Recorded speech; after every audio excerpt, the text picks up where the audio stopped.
Good midday to you. I keep forgetting to say it. It's Bullock's Business Banter. It's Monday, the 8th of March. My dad's birthday. Happy birthday, Dad, if you're watching. I think he is. Anyway, happy birthday. Round to see you in a bit. Anyway, let's get it. It could be just me today, just talking all by myself. So if anybody else wants to come on, drop me a message in the comments and I'll send you the link. Here's the headlines.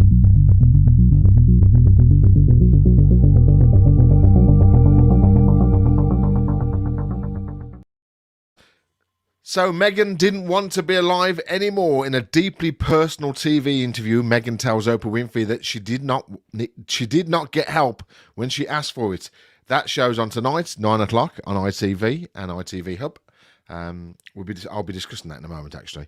Back to school. It's nice to see my friends. Millions have returned to school in England with face masks and COVID tests for secondary pupils. BP staff set to work from home 2 days a week. The oil giant told staff last month that the new model will start for office-based staff this summer.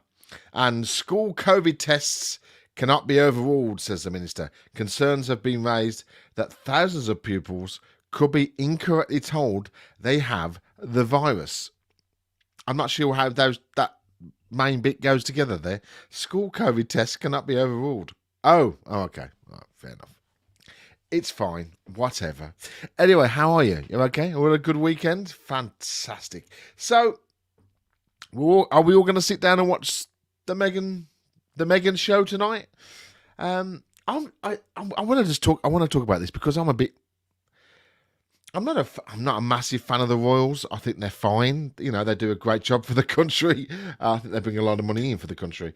But it's like, I don't want to upset people because I know there's a lot of people out there who think, you know, Meghan's wonderful, and she is. Seems a really nice person. Harry's great. But when you're getting into something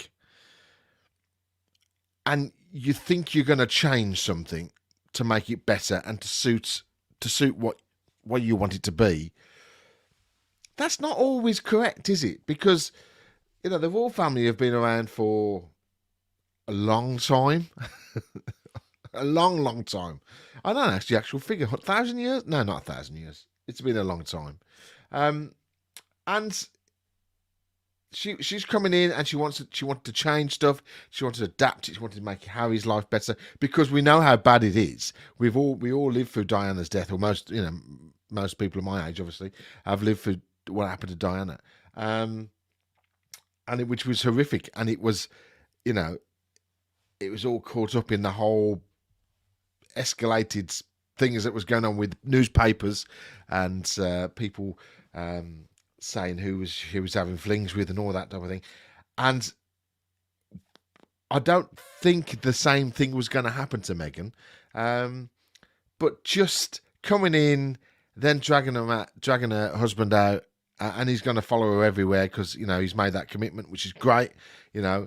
But you can't change an institution like that, can you? You can't do it.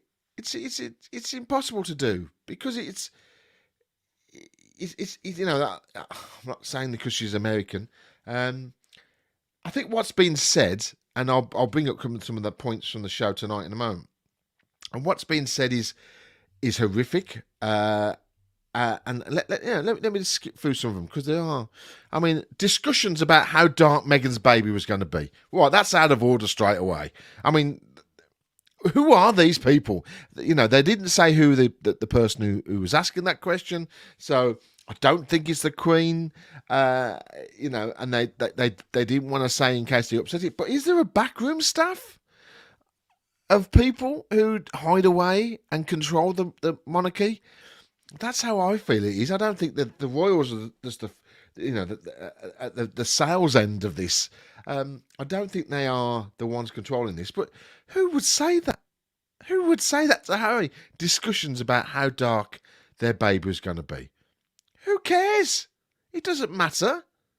I mean, it's not going to change things, is it? It's fine, perfectly fine. That's the one bit which I picked up on, which I thought was just so sad, you know. and it just horrific. And it's the main point that I suppose it's the main point of the show, especially racism as it is in the States is and anywhere in the world really is just awful. The other point was that Kate made Meghan cry, not the other way round. Well, again, that was reported a few years back that Meghan made Kate cry, and it came out that it wasn't. It was Kate made Meghan cry. Don't care about that. Okay, fair enough. It's if the papers reported it the wrong way round, they reported it the wrong way round. But all families have tiffs, don't they? People fall out all the time.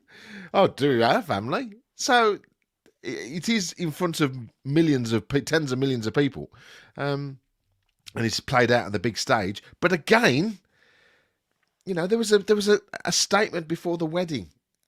She did an interview with the BBC, I think she did, and she said something like that. All her friends had told her what the British newspapers were like and how they were going to rip her apart and all that. And she went, "Well, that'll be fine. I'll be able to deal with it." Well, clearly she can't. And also, she should have done a bit of research.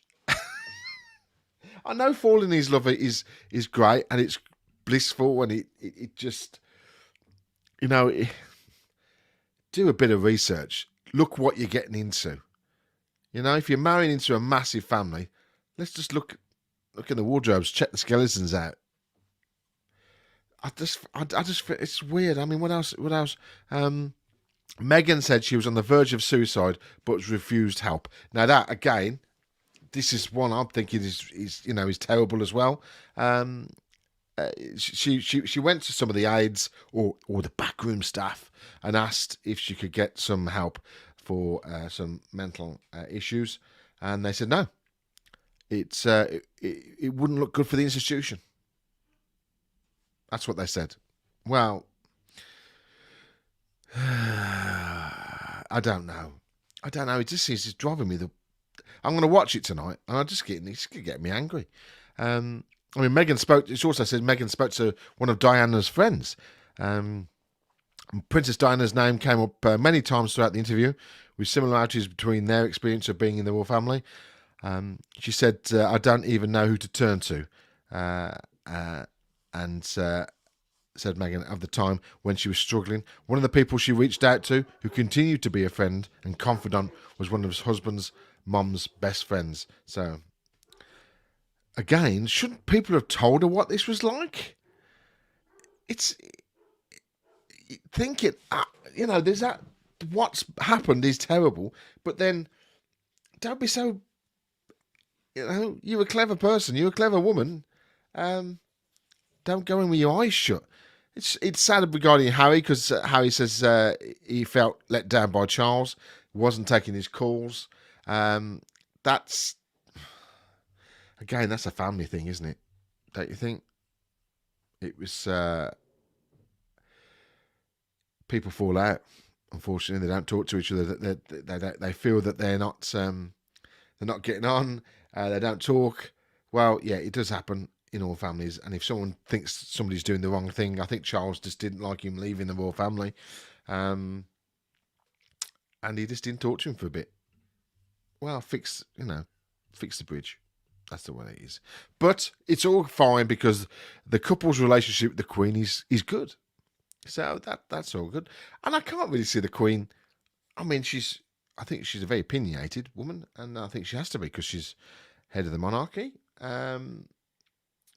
But I think she's probably getting on. She stayed. The James Corden interview of the week. The Queen had bought their son Archie a waffle maker. So that's that says something, doesn't it? Harry also admitted that he was being cut off financially.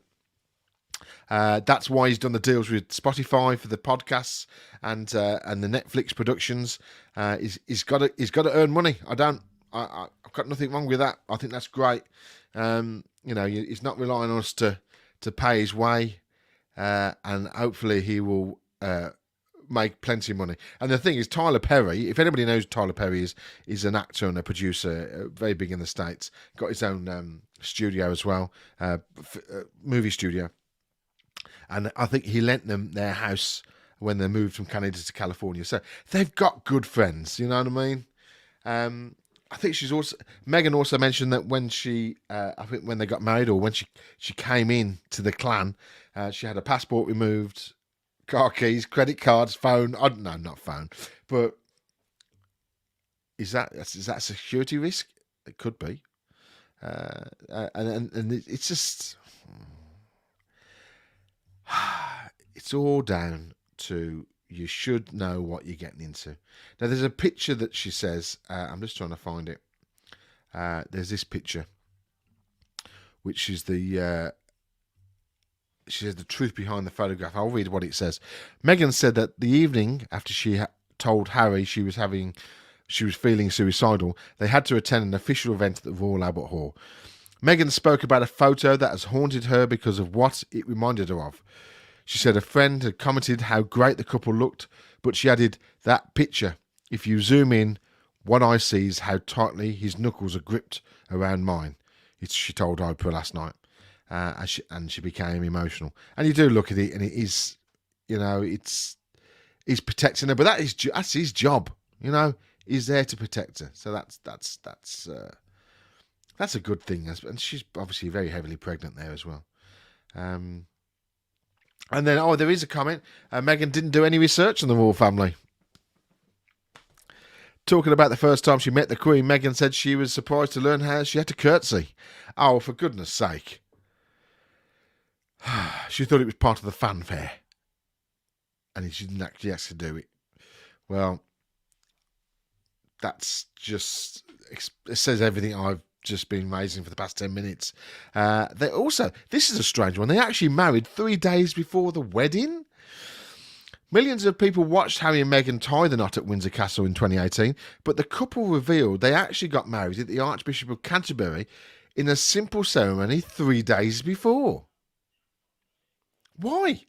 We called the Archbishop and we said, look, this spectacle is for the world, but we want it for our union between us. Just the two of us in our own backyard. Okay, right, so I've realised what's gone on there. They've done it for the love of it, brilliant, and they did the other day, 3 days later, for the world, which is cool. And also, they're going to have a girl. The next baby, she's pregnant again, and it's a girl. So that's my take on it. I wasn't sure what I was going to talk about this morning. I know I wanted to touch upon it. But it was... Let's see the interview tonight. 9 o'clock ITV. That's when it will be on. And we can all decide then how great Oprah is at interviewing. I don't think she's great. She's going to give him a car. It's a car for you. It's a car for you. Maybe not. Anyway, it's a funny old week this week. I know we have lots of viewers and listeners across the podcast and everything. So Bullock's Business Banter... it won't be back on until Friday. We're not on this Wednesday. Don't get upset. You'll be able to survive without us for one day. And then there will be a discussion very, very soon of how long we continue this, because we obviously started this last year when the lockdown happened. And then when we came out of lockdown, we stopped it. And then Mark said, bring it back when we went back into lockdown. So we did that. So I think it's time, probably over the next few weeks, to wind things down. We may just do one show a week running into the future, because we still get hundreds and hundreds of viewers and listeners across the podcasts and the reruns and on YouTube and the 6 or 7 Facebook pages that we do. And I do enjoy doing it. So please leave us a comment if you want us to continue. We may stop it altogether. We don't know. It's a very flexible thing. I bought a new mic now, so I've got to... I've mentioned the mic again, didn't I? Anyway, so that's it for today. Just a short one, just me. But we will be back on Friday. Get that in your head. Friday. We're not here on Wednesday. You won't be notified. You'll be fine. So, anyway, have a great week. And we'll see you midday on Friday. See you soon. Thanks for joining us.